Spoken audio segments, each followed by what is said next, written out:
నమస్కారం. లక్ష్మి చెప్పే కథలకు స్వాగతం. వీణులతో వీక్షించటానికి సిద్ధం కండి. ప్రియ సఖులు, ఇప్పుడు మనం ప్రముఖ రచయిత్రి శ్రీమతి భవానీ కుమారి బెల్లంకొండ గారు రచించిన కొడుకా నే పోయే వరకు బతకనీయరా అనే ఓ చక్కటి కథను విందామండి. మధ్యాహ్నం 2 గంటలయింది. నాగరత్నానికి 12 భోజనం చేయటం అలవాటు. పల్లెటూరి మనిషి, కాయ కష్టం చేయటానికి అలవాటు పడ్డ శరీరం. తరవాణియో జొన్న గట్టుక తాగి ఇంట్లో పనంతా చేసుకుని 11 గంటలకల్లా పొలం దగ్గరికి వెళ్ళేది అన్నం క్యారియర్ పట్టుకుని. అప్పటికి ఆమె భర్త శివన్నారాయణ పని దిగేవాడు. శివన్నారాయణ కౌలు రైతు. రఘురామయ్య పొలం 10 ఎకరాలు ఎప్పటి నుండో చేస్తున్నాడు. శివయ్య నిఖార్సైన మనిషి. అందుకే రఘురామయ్య అతనికే పొలం కౌలుకిచ్చేవాడు. భర్త గుర్తుకు రావటంతో నాగరత్నం కళ్ళల్లో నీళ్లు తిరిగాయి. కౌలు రైతైతేనేమి 2 పిల్లల్ని కోరిన చదువు చదివించాడు. పెద్ద కొడుకు శ్రీకాంత్ అమెరికాలో స్థిరపడ్డాడు. రెండోవాడు శశికాంత్ ఐటీ ఎంప్లాయీ. మరొక ఐటీ ఎంప్లాయీ అశ్వినిని ప్రేమించి పెళ్లి చేసుకున్నాడు. హైదరాబాద్లో నివాసం. శివన్నారాయణ పొలంలో కొత్త మోటారు బిగిస్తూ పాలేరు వెంకటయ్యకు ఇంజిన్ ఎత్తడంలో సాయపడబోయి విరుచుకుపడ్డాడు. అతని హఠాన్ మరణం నాగరత్నం తట్టుకోలేకపోయింది. కొడుకులిద్దరూ వచ్చి దశదిన కర్మలు నిర్వహించి ఎవరి దారిన వాళ్ళు పోయారు. ప్రస్తుతం చిన్న కొడుకు శశికాంత్ ఆమెను ఇంటికి తీసుకువచ్చాడు. పంచుకోవటానికి ఏమీ లేదు కాబట్టి అంతా ప్రశాంతమే. శివన్నారాయణ సంపాదించింది ఊళ్ళో ఉన్న పెంకుటిల్లు మాత్రమే. చుట్టూ చెట్లతో చక్కగా ఉంటుంది. పల్లెటూరు కాబట్టి పెద్ద ధర ఏమీ రాదు. నాగరత్నం కొడుకింటికొచ్చి 1 రోజులుంది. కానీ ఆమె మనసు తన ఇంటివైపు మళ్ళుతోంది. శివయ్య లేని ఇంట్లో మనుగడ కష్టమే, కానీ ఇక్కడ కొడుకింట్లో ఆమెకు ఊపిరాడటం లేదు. చనిపోయే సమయానికి శివయ్య వయసు 62. ఆయన కంటే 5 ఏళ్లు చిన్నది నాగరత్నం. ఒక కొడుకు అమెరికా వెళ్ళినా చిన్న కొడుకు దేశంలోనే ఉన్నా ఆయన వాళ్ళ సొమ్ముకు ఆశపడిందే లేదు. 10 ఎకరాల కౌలుతోనే జీవితం గడిచిపోతుందని నిర్వికారంగా ఉన్నాడు. తాను పోతే అన్న ఆలోచనే శివయ్యకు ఉండేది కాదు. శివయ్య మరణం తర్వాత పొలం ఇంకొకరికి ఇచ్చేశాడు రఘురామయ్య. నాగరత్నమ్మకి అక్షరజ్ఞానం ఉంది, మంచి తెలివితేటలున్నాయి. ప్రభుత్వం ఇచ్చే వితంతు పెన్షన్ 2000 ఆమె సాదర ఖర్చుకు సరిపుచ్చుకుంటోంది. పెద్ద కొడుకు నెలకు 5000 ఆమె అకౌంట్కు పంపుతున్నాడు. ఊళ్ళో సొంతిల్లుంది, ఇంట్లో కూరగాయలు పండించుకుంటే సరిపోతుంది అనుకుంది. శశికాంత్ పైసా విదల్చడం లేదు. నాగరత్నమ్మకు చిన్న కొడుకుని అడగాలని లేదు. కోడలి అభిజాత్యం తట్టుకోవటం కష్టంగానే ఉంది ఆమెకు. ఆ రోజు వాళ్ళ దూరపు చుట్టం ఒకడు వచ్చాడు.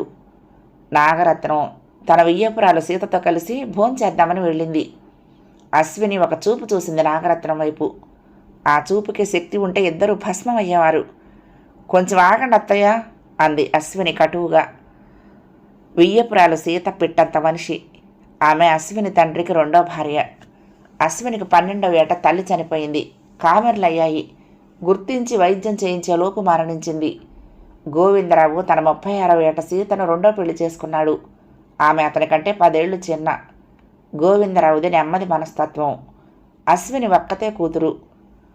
అశ్విని తల్లికి గోవిందరావు కండక్టర్ జీవితం నచ్చేది కాదు. అశ్విని రూపానికి గుణానికి పూర్తిగా తల్లి పోలిక. తండ్రి సీతతో ప్రేమగా ఉంటే భరించేది కాదు. ఏదో వంకన సీతని తన మాటలతో బాధించేది. సీత 20 ఏళ్ల వైవాహిక జీవితం బస్సు యాక్సిడెంట్లో గోవిందరావు పోవటంతో ముగిసిపోయింది. తండ్రికి వచ్చిన బెనిఫిట్స్ అన్నీ తన ఖాతాలోనే వేసుకుంది అశ్విని. నిస్సహాయరాలు, పిరికిది అయిన సీత నోరెత్తలేకపోయింది. అశ్విని పంచన చేరక తప్పలేదు. సొంతిల్లు లేదు, సొంతంగా సంపాదించే తెలివితేటలు లేని సీత కేవలం 4600 పెన్షన్తో అశ్విని ఇంట్లో ఉండాల్సి వచ్చింది. చిన్న కొడుకు ఇంటికి వచ్చిన 1 రోజుల్లోనే నాగరత్నమ్మ కోడలిలో మరో మనిషిని చూసింది. ఆమెకు ఉదయమే తను కానీ సీత కానీ ఎదురుపడకూడదు, వితంతువులు కాబట్టి. నాగరత్నానికి కొడుకుని చూస్తే చాలా ఆశ్చర్యం కలుగుతుంది. భార్యకు ఎదురు మాట్లాడే శక్తి లేనట్లుగా ఉంటాడు. వదినా, మీకు కోపం రాలేదా తర్వాత తినండి మీరిద్దరూ అంటే అంది సీత. నాగరత్నం నవ్వింది. నేనేమి ఇక్కడ శాశ్వతంగా ఉండబోవటం లేదు కదా. అశ్విని మీద కోపం ఎందుకు ఆ మాత్రం దానికి? కొడుకు కదా సీత, అందున చిన్న కొడుకు, కోపం ఎందుకు అంది. నాగరత్నం మాట నిదానం. ఆవేశం లేని ఆలోచన సరళి సమయోచిత నిర్ణయం తీసుకునే శక్తి ఉన్న మనిషి. 2 రోజులాగి ఆమె కొడుకుతో చెప్పింది, ఇంక నేను మన ఊరు వెళ్తాను శశి అని. కొడుకు ఆమె పక్కన కూర్చొని నెమ్మదిగా అడిగాడు, నువ్వు ఒక్కదానివి ఆ పల్లెటూరులో ఎలా ఉంటావమ్మా? నేను అక్కడ రామ్మూర్తి అని ఫ్లాట్స్ అమ్ముతూ ఉంటాడు, అతనికి చెప్పు ఉంచాను. ఇల్లు అమ్మేస్తాను. అన్నయ్యకు మన డబ్బు అవసరం లేదు కదా. ఈ 3 బెడ్రూమ్ ఫ్లాట్ తీసేసి 4 బెడ్రూమ్ల ఫ్లాట్ కొంటాను. అప్పుడు ఇక ఇబ్బంది ఉండదు నీకు అత్తయ్యకు, సరేనా అన్నాడు. అలాగే చేద్దాంలే. అశ్విని, మీ పిన్నిని కొన్ని రోజులు నాతో తీసుకువెళ్తానమ్మా అడిగింది నాగరత్నమ్మ కోడల్ని. మామూలుగా అయితే ఒప్పుకునేది కాదు, కానీ ఇప్పుడు అత్తగారు ఇల్లు అమ్మటానికి ఒప్పుకుంది కాబట్టి చాలా ఉదారంగా సరే తీసుకువెళ్ళండి అంది అశ్విని. సీతకు చాలా ఆశ్చర్యం కలిగింది. తనని నాగరత్నం వస్తావా అని అడగలేదు.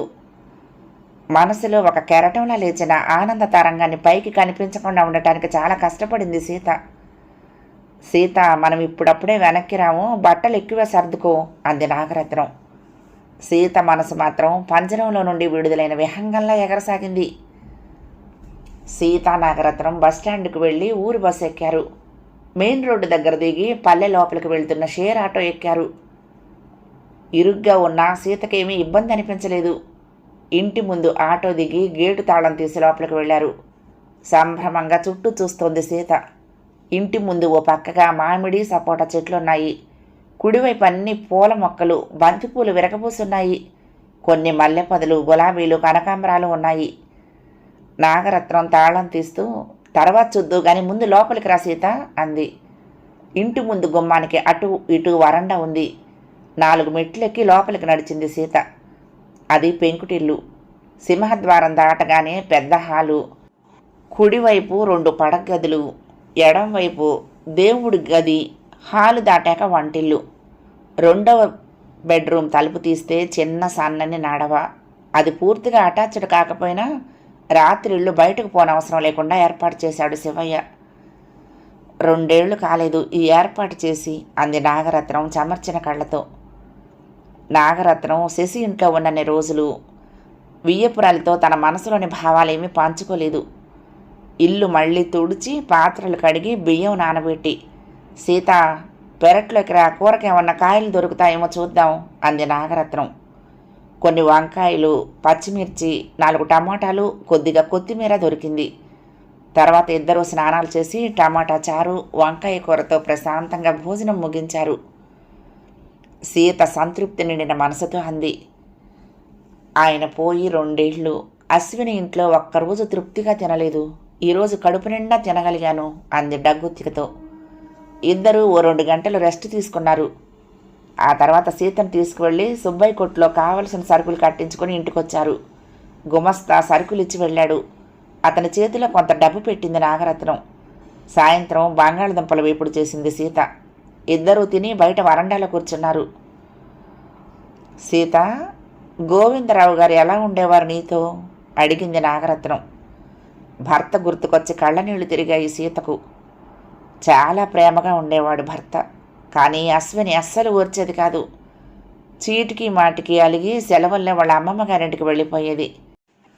వదిన, ఆయన నాతో చెప్తూ ఉండేవారు, అశ్విని తల్లికి ఆయన రూపము జీతము అసలు నచ్చేది కాదుట. నాకు వారితో 22 ఏళ్ల జీవితం మంచిగానే గడిచిపోయింది. ఆయనకు వచ్చిన డబ్బు ఒక్క పైసా కూడా నాకు దక్కనివ్వలేదు అశ్విని. పెన్షన్ కూడా ఏదో ఒక వంకన తీసుకోవాలని చూస్తుంది అంది సీత. నాగరత్నమ్మ నిట్టూర్చింది. ఏటీఎం కార్డు తెచ్చుకున్నావా సీత నెమ్మదిగా అడిగింది. తెచ్చుకున్నా వదినా చెప్పింది సీత. ఉదయమే లేచి వాకిలూడ్చి నీళ్లు చల్లారు ఇద్దరూ కలిసి. సీత చక్కని ముగ్గు వేసింది. ఆమెలో కొత్త ఉత్సాహం. ఇంటి పనంతా ఇద్దరూ కలిసి చేసుకున్న తర్వాత పెరట్లోకి దారితీసింది నాగరత్నం. ఇద్దరూ పెరడంతా శుభ్రం చేశారు. నాగరత్నం తోట పని అలవాటైన మనిషి.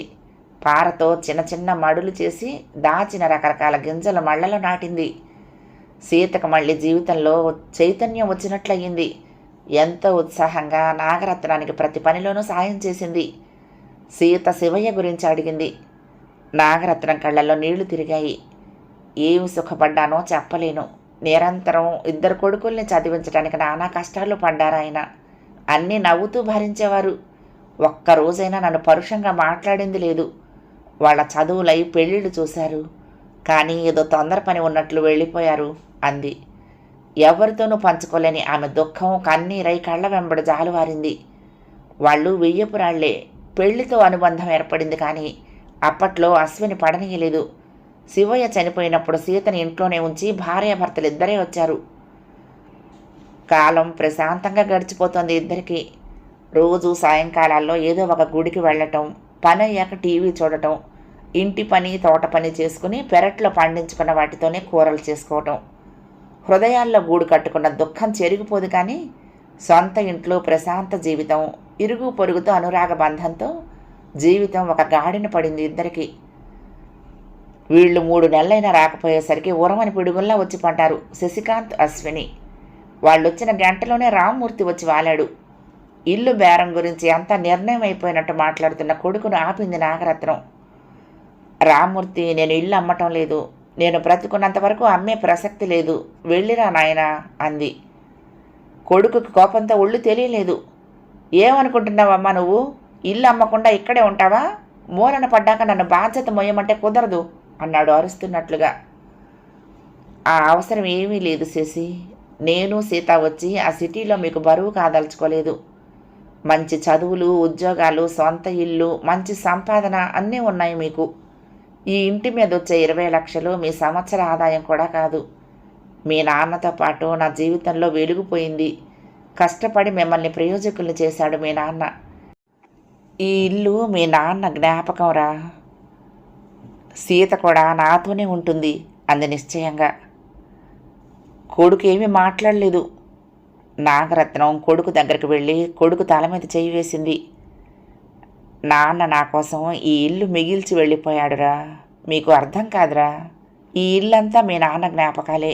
ఎలా వదులుకోను? సిటీకి వచ్చి ఎలా బ్రతకను?